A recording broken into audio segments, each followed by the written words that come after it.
Today we are looking at covalent bonds. They are very different than ionic bonds, but fundamentally they do the same thing. So you're talking about electron shells, we're talking about sharing, think about things like words like cooperate, two people working together. So think about C and O for covalent. Think about how that looks. Okay, there's my nice big C, there's my O.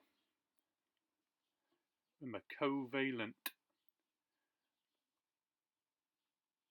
So if we're saying organising the universe into elements, atoms, compounds, some are ionic compounds and then some are covalent compounds, and it's all to do how they are sharing electrons.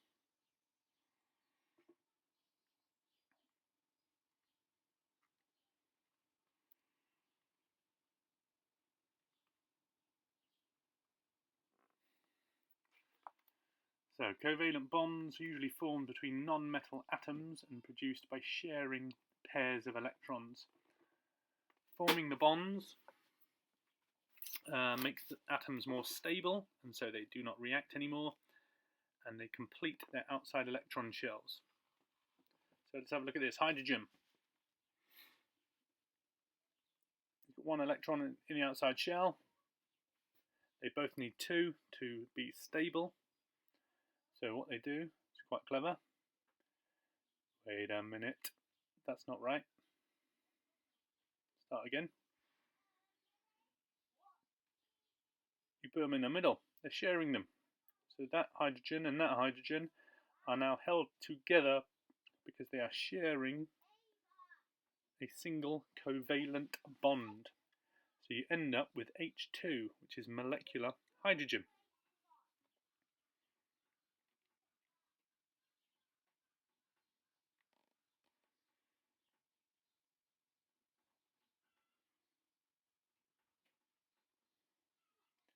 Here's another common one that we used to, is oxygen. Now oxygen, remember, has got 6 electrons in the outside shell.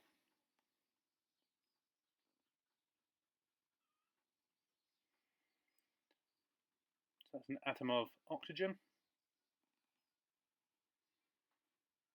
2.6. But normally you find O2, which is molecular oxygen. So they got 6 in the outside shell, remember? But this is what happens.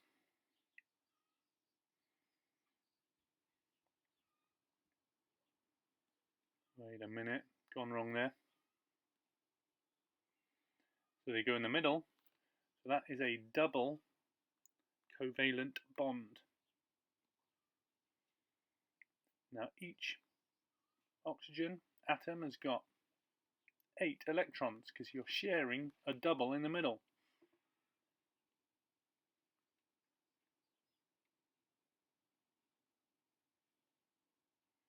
So you end up with O2, which is molecular oxygen.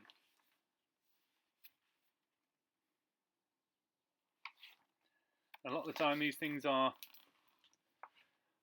like I said, non-metal to non-metal, and a lot of them are very common and we're used to seeing them. So CO2,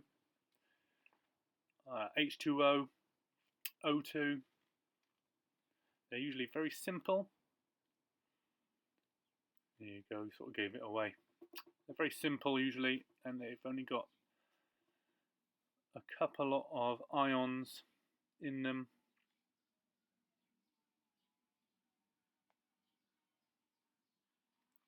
So I get my upside down Mickey Mouse.